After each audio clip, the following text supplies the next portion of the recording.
The book of Exodus, chapter 4. After God called Moses at the burning bush, Moses was still unsure.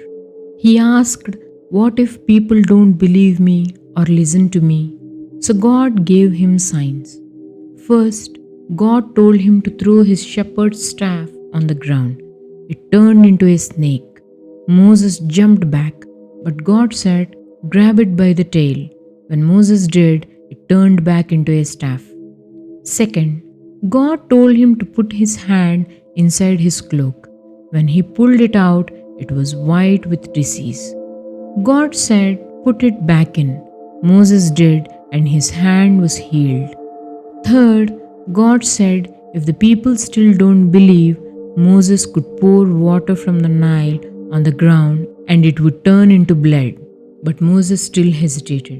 He said, "I am not good at speaking. I get nervous and stumble with words." God replied, "Who gave man his mouth? Who makes him able to speak or not? I will help you speak and teach you what to say." Still Moses begged, "Please, Lord, send someone else." This made God angry, but he said, "Your brother Aaron can speak well.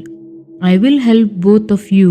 You will speak my words, and Aaron will be your voice." Then Moses returned home and told Jethro he needed to go back to Egypt.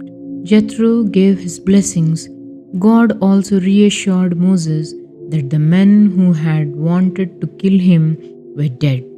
So Moses set out with his wife Zipporah and his sons. On the way, an unusual and mysterious event happened. The Lord confronted Moses and was about to put him to death.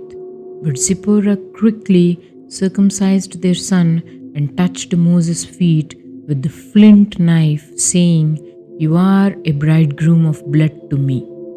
This act saved Moses. Finally, Moses met Aaron in the wilderness just as God arranged. They hugged and Moses told him everything God had said. Together, they went to Egypt, gathered the elders of Israel, and Aaron spoke the words of God while Moses showed the signs. The people believed and bowed down, worshipping God who had remembered them. God equips the people he calls. Even when Moses doubted himself, God gave him signs, help, and a partner in Aaron. The story reminds us that God's plans are greater than our weaknesses, and He provides everything we need to do His work.